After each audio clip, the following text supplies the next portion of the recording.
was so much really good television this year, and I mean, like, stuff that made me think, stuff that made me go like, wow, that's pretty cool, stuff that just kind of made me feel happy and groovy inside. And you know what, if TV makes you feel happy and groovy inside, then that's a win.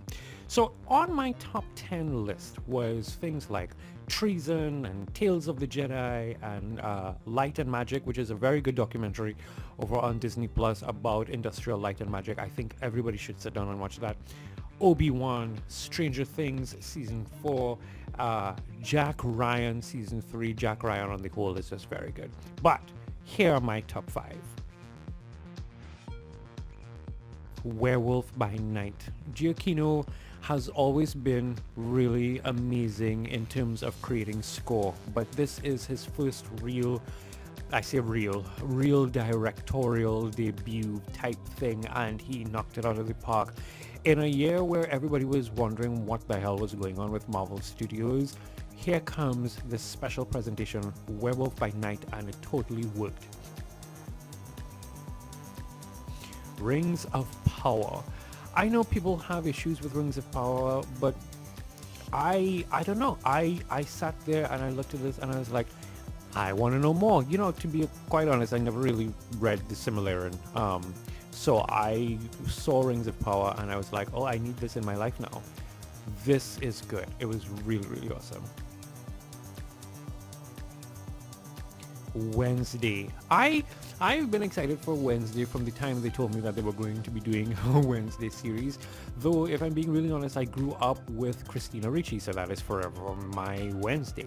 So I wanted to see how they were going to play into it, and I have to tell you, Jenna Ortega is brilliant. I feel like Jenna Ortega is the definitive Wednesday for this generation, and she does this so absolutely stellar. It is really, really amazing.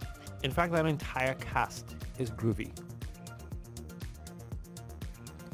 Number 2 and number 1 is a bit of a toss-up because they are both really stellar shows and stuff that I thoroughly and completely enjoyed. However, my number 2 pick is Andor. Andor really and truly did this beautiful slow burn examination of the characters in the idea of Star Wars, in the world of Star Wars, without relying on, let's see a shot of Darth Vader, let's see a shot of the Skywalkers, let's see a shot of Tarkin. I mean, we might get that in season 2 because by then the Death Star would have been fully operational, but for now it's just great. And it's one of those things that, you know, I was telling a good friend of mine, I feel like maybe this is how we should approach all Star Wars stuff. You walk in there with little to no expectations. You're just here for a fun ride. I mean, when they said that they were going to be doing a series on Cassian Andor, I was like, cool, bring it. I want to see more of Diego Luna.